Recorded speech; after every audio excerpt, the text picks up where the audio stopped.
Corona संक्रमण की वजह से जो मौतें हो रही हैं उसको भी लेकर के तरह तरह की अटकलों का बाजार गर्म है। बहुत सारे लोगों का मानना यह है कि गलत तरीके के मेडिसिन के यूज की वजह से या फिर यूं कहें तो जानकारी के अभाव में लोगों की जान चली जा रही है। इसी सब क्रम में हमारे साथ बातचीत करने के लिए मौजूद हैं डॉक्टर अमजद खान। आइए उनसे जानने की कोशिश करते हैं कि क्या कुछ मामला है। सर, बहुत स्वागत है आपका एसटीवी न्यूज में। शुक्रिया। जी सर, क्या मामला है, क्यों लोग अपनी जान गंवा बैठ रहे हैं कोरोना संक्रमण के इस महामारी वाले दौर में? देखिए, दरअसल बात यह है कि ये पेशेंट्स लोड इतना ज़्यादा है। जो लीडिंग प्रैक्टिशनर हैं हर शहर के, जो जी अपने फील्ड के माहिर हैं, एमडी मेडिसिन और जो लोग भी हैं, जी उसमें तो बहुत ज़्यादा लोग या तो संक्रमित हो चुके हैं या बहुत सारे लोग मतलब अभाव की वजह से उनके यहाँ ऑक्सीजन की सप्लाई नहीं है और वो प्रॉपर ट्रीटमेंट नहीं दे सकते हैं, जी तो इसलिए कोरोना के पेशेंट्स को एडमिट नहीं कर रहे हैं। जी तो एक तो ये रीज़न है। दूसरा रीज़न ये है कि इसमें जो है अभी तक जितना देखा गया है जी कि बहुत सारे लोग कोरोना की वजह से मर रहे हैं, यानी कि कोरोना जो लंग्स को इन्फेक्ट करता है, इम्यूनिटी को कंप्रोमाइज करता है जी और ऑक्सीजन का उनका सैचुरेशन बॉडी में लो हो जाता है और हाइपोक्सिया हो जाता है, जी मल्टीपल ऑर्गन डैमेज हो जाता है जिसके से उनकी डेथ होती है। तो जी ये तो कोरोना वायरस की वजह से हुआ। दूसरे जो दो और वजह हैं डेथ होने की, जी जो बिहार वगैरह में जहाँ पे हेल्थ फैसिलिटी बहुत ज्यादा अच्छी नहीं है, यहाँ पे जो डेथ हो रही है, जो यंग लोग मर रहे हैं, उसमें दो बहुत बड़ा रीजन है। जी एक ये कि उनको दवाओं का ओवर डोज दिया जा रहा है, जी अनकंट्रोल मेडिसिन चलाई जा रही हैं, जी तो मेडिसिन की अपनी पर से उसकी कॉम्प्लिकेशन की वजह से डेथ हो रही है।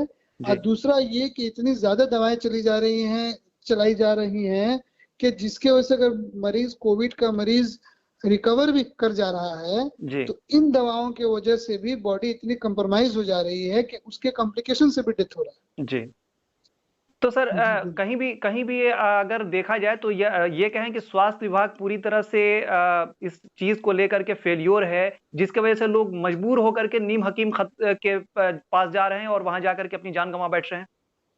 देखिए, अब तो ये बड़ा आपने ऐसा सवाल पूछा है कि जी इसका बहुत ज्यादा मीडिया में, सोशल मीडिया में भी चल रहा है कि कोवैक्सी काम आए हैं। जी लेकिन कोवैक्स काम किसके लिए आते हैं? जिनको माइल्ड डिजीज, जिनको एसिम्प्टोमेटिक है। जी लेकिन कुछ कुछ में कोवैक्स ये क्या कर रहे हैं, जो कोरोना के एक्सपर्ट नहीं है, जी आपको माइल्ड सिम्टम, मैं एक एग्जांपल दे रहा हूँ जी कि वायरस के इन्फेक्शन के दो फेजेस होते हैं। जी जो पहला 6 से 7 दिन का फेज होता है, उसमें वायरस रिप्लिकेट करता है बॉडी के अंदर। उसमें आपको फीवर होगा, खांसी होगा, डायरिया हो सकता है, लॉस ऑफ स्मेल होगा, लॉस ऑफ टेस्ट होगा, वीकनेस आएगी, चक्कर हो सकता है। जी तो शुरू के जो 6 दिन से 7 दिन होते हैं, जी इन दिनों के अंदर अगर आप सस्पेक्ट भी कर रहे हैं कि पेशेंट कोरोना इन्फेक्टिव है, जी। तो आपको स्टेरॉइड नहीं चलाना है। अच्छा। अगर आपने स्टेरॉइड इस दौरान चला दिया, जी तो स्टेरॉइड आपके इम्यूनिटी को कंप्रोमाइज करेगा और वायरस के रेप्लिकेशन में मदद करेगा। जी तो जो बीमारी 7 दिन बाद खुद ब खुद ठीक होने वाली थी, जी क्योंकि सर जिनको भी कोरोना इन्फेक्शन होता है, सब लोग सिविरिटी और मॉडरेट केस में नहीं जाते हैं। जी हर दिन सर्दी खांसी उसी होकर ठीक हो जाते हैं।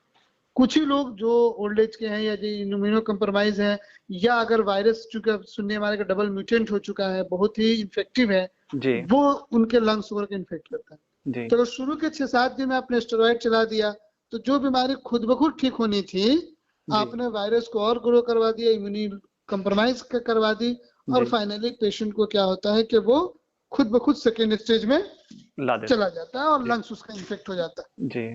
तो सर तो ये भी ऐसे पता होना चाहिए कि शुरू के 6 दिनों में स्टेरॉइड नहीं चलाना है। जी तो अब चूंकि एक प्रोटोकॉल चल गया कि स्टेरॉइड दिया जाता है, वो एक दवाओं का बिल्कुल कॉकटेल है, जी जो बड़े बड़े हॉस्पिटल्स हैं वो अपने चला रहे हैं। जी तो वो तो फेस देख के चलाते हैं ना। तो ये बिल्कुल जो कोवैक्स है, उन दवाओं को देख के, और जिनको ऑक्सीजन की जरूरत नहीं है उनको भी ऑक्सीजन लगा दिया, और वो ये सारी दवाएं पहले दिन से शुरू कर दी। जी। तो तो सब मिला बजाय जुला ठीक करके होने के, जी सब वो मिला और कॉम्प्लिकेट हो जा रहा है। जी, सब मिला-जुला करके मामला सर यही है कि लोग इधर-उधर से जानकारियों को हासिल करके और पेशेंट पे एक तरह से ट्रायल कर रहे हैं और एक्सपेरिमेंट कर रहे हैं। उसमें बहुत सारे मरीज ठीक भी हो जा रहे हैं और बहुत अपनी जान गँवा बैठ रहे हैं। हाँ, वही बात है। और कुछ जो मरीज खुद ब खुद ठीक होने वाले थे, जी, रॉन्ग डोजिंग की वजह से वो अपनी जान गँवा दे रहे हैं। जान गए। दूसरा एक और मैं आपको पॉइंट बताना चाहूंगा जी, कि मान लीजिए कि ये जो स्टेरॉइड्स होते हैं, जी ये दो धारी तलवार होते हैं। जी बहुत इस बात को बहुत समझना जरूरी है। जी ये दो धारी तलवार का मतलब ये हुआ कि स्टेरॉइड के जितने बेनिफिट्स है उतना उसका रिस्क भी है। बिल्कुल और स्टेरॉइड के डिफरेंट डिफरेंट ड्रग्स होते हैं, जैसे प्रेडनिसोलोन हो गया, ठीक है, जी मिथाइल प्रेडनिसोलोन हो गया, डिफ्लेजाकोट हो गया, ठीक है, जी और हाइड्रोकोर्टिसोन हो गया, बहुत सारी दवाएं हैं। तो अब ये जो एक्सपर्ट डॉक्टर है वही डिसाइड करेगा कि किस मरीज को एज और उसके अंडरलाइन सिम्टम्स जो हैं उसको देखते हुए हम ये दवाएं हम उसको दें, जी ठीक है, जी और वो दें और क्या करें ये डॉक्टर डिसाइड करेगा। समझे मेरी बात? जी बिल्कुल तो अब क्या होगा कि सब लोग एक ही दवा चला दे रहे हैं। प्लस एक जो कॉमन साइड इफेक्ट स्टेरॉइड्स का है, जी जिसमें आपका बीपी और शुगर बढ़ता है।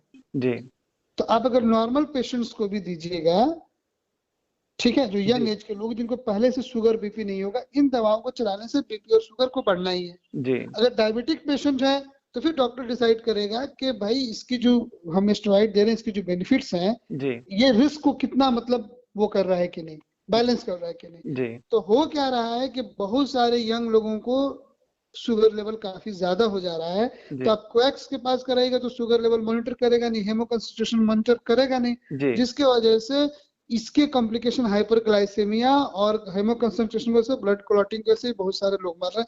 और खुद दो एग्जाम्पल हमारे सामने हैं। जी आपको ये पता होगा कि सिवान के एक लीडिंग जांच घर वाले डॉक्टर शाकिर जो है, जी वो यंग आदमी थे, 35 साल उनका उम्र था, जी उनको अनकंट्रोल्ड अब क्या ट्रीटमेंट चला, स्टेरॉइड चल ही रहा तो उनका शुगर 450 था, जी उनका पैक सेल वॉल्यूम 47 था जो हेमो कंसंट्रेशन था, जी और उनकी जो डेथ हुई वो एक्यूट रीनल फेल्यूर की वजह से हुई, जी कोरोना की वजह से नहीं हुई। जी उनका ऑक्सीजन कंसंट्रेशन 90 के ऊपर था। जी तो ये सब चीजें हैं इसको, इसीलिए मैं क्या बताऊं, सरकार के पास भी सुविधा नहीं है। सिवान में कोई दिखाना चाहे तो डाइट खुला है जी वहां, लेकिन वो भी फुल है। जी अब इसमें हम लोग क्या आपको बताएं, ये तो बड़ी ऐसे सिस्टम है कि पूरा हेल्थ सिस्टम लड़खड़ाया हुआ है। तो सब मिला जुला करके देखा जाए तो लोगों को यही एडवाइस करना चाहेंगे आप कि अगर किसी को किसी तरह का कोई कॉम्प्लिकेशन आता है तो वो एक्सपर्ट के पास जाए, ना कि किसी नीम हकीम के पास जाए। जी जरूर, बेहतर फरमाया। इसी को देखते हुए जी मैंने कुछ दिन पहले जब ये सब डॉक्टर वाहिद अयूबी की जब डेथ हुई, जो जी वो उनको भी हाई डोज स्टेरॉइड की वजह से बिल्कुल ठीक होने के बाद जी वो दोबारा चले गए जी जी कॉम्प्लिकेशंस में और हार्ट अटैक से उनकी डेथ हो गई। जी तो इसको देखते हुए मैंने एक कोविशील्ड हेल्प डेस्क ग्रुप बनाया है, जी जी इसमें बहुत सारे आम लोग भी हैं, जी और जो मेरे कांटेक्ट में थे मैंने उनसे कहा भी, और लोग भी ऐड हो रहे हैं उसके अंदर। जी इसमें एक रायपुर एम्स के डॉक्टर हैं जो कोरोना एक्सपर्ट हैं, जी और एक मेदांता दिल्ली के चेस्ट स्पेशलिस्ट हैं डॉक्टर बिलाल बिन असफ, जी जो चेस्ट के रोबोटिक सर्जन है, और मैं, ये हम लोग मिलके इसमें एडवाइस दे रहे हैं। कुछ पेशेंट्स अपना रिपोर्ट दिखाना चाहता है तो देखते हैं, जी उनको ट्रीटमेंट देख के बताते हैं कि आपका ट्रीटमेंट सही चल रहा है कि नहीं, और आपका ट्रीटमेंट नहीं सही चल रहा तो फौरन कहाँ जाके कराइए। कुछ जनरल नॉलेज भी बांटते हैं कि स्टेरॉइड आपको कब चलाना है कब नहीं चलाना है। जी तो डॉक्टर साहब बहुत बहुत शुक्रिया आपका हमसे बात करने के लिए, और बहुत शुक्रिया इसके लिए भी कि आप लगातार कोविड पे नजर बनाए हुए हैं और लोगों को अच्छी सलाह देने के लिए आपने एक हेल्प डेस्क का आयोजन किया है जिसमें बहुत सारे लोगों को आपने जोड़ा है। बहुत बहुत धन्यवाद सर हमसे बात करने के लिए। जी शुक्रिया।